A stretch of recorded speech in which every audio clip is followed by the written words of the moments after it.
So if we're just looking at a single mean or a single group, and we want to test that against some population value, there's actually two different tests that we can do. As we've mentioned before, if we know the population standard deviation, we're going to be doing a z-test. If we only know the sample standard deviation, which is the more common case, then we're going to be doing a t-test.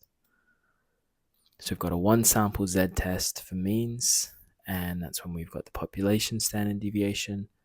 One sample t-test for means when we don't know the population standard deviation, and instead we're using that sample standard deviation as the estimate. Our null and alternate hypotheses, it's actually going to be the same for both of these.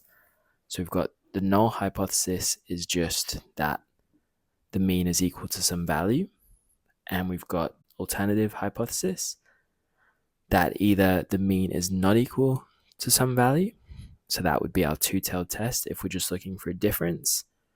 If we have some hunch as to whether it's bigger or smaller, then we're going to pick either one of these, right-tailed or left-tailed, and there are one-tailed hypotheses.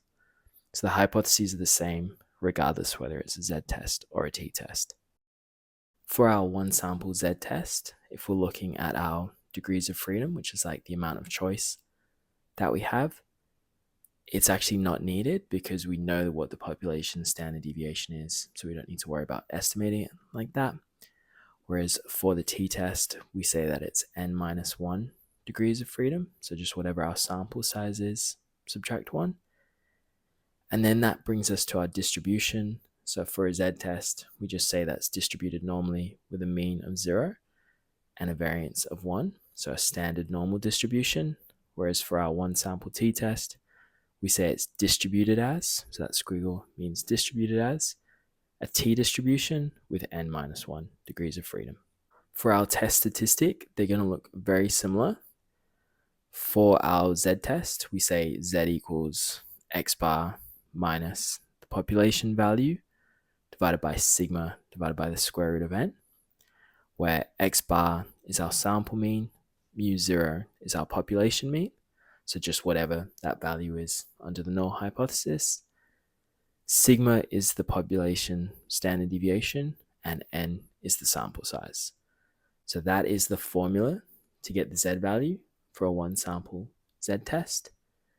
For a one sample t-test, it's pretty much exactly the same thing, but now instead of sigma for our standard deviation, we have s for our standard deviation. So that is the only difference between those two. For our confidence intervals, again, they're going to be very similar. For our one sample z-test, it's just going to be our sample mean plus or minus our margin of error, where our margin of error is our critical value, which for this case is in terms of z, times by sigma on the square root of n. For our t-distribution one, the formula is pretty much the same, but instead of timesing it by z alpha on 2, which is just a single number, we're timesing it by t alpha on 2, where n minus 1 is our relevant degrees of freedom.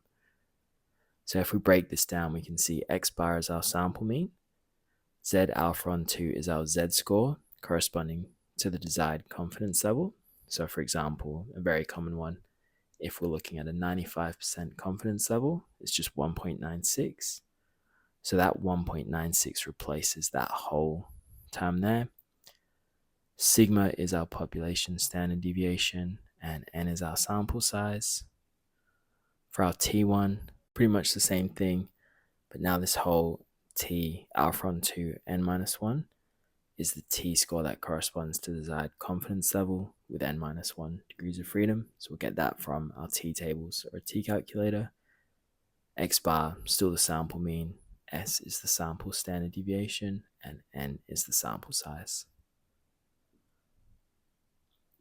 We also have assumptions for both of these tests. So for a one sample z-test, we've got random sampling.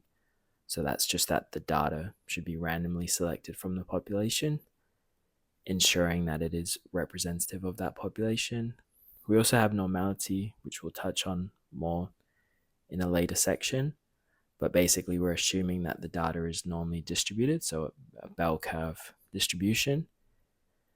If the sample size is bigger than 30, then we can kind of assume that it's normal, even if the population might not be normal. And again, we'll get into all of that. Don't worry about that now. As we've mentioned many times, we also assume that we know the population standard deviation, so sigma, and we also assume that observations are independent from each other. For our t-test one, it's pretty much the same deal. The only difference is that we're assuming that we've got the sample standard deviation S rather than the population standard deviation sigma. So that's an overview of one sample testing for means, either the z-test or the t-test, both very similar. But that is the steps and the assumptions behind that.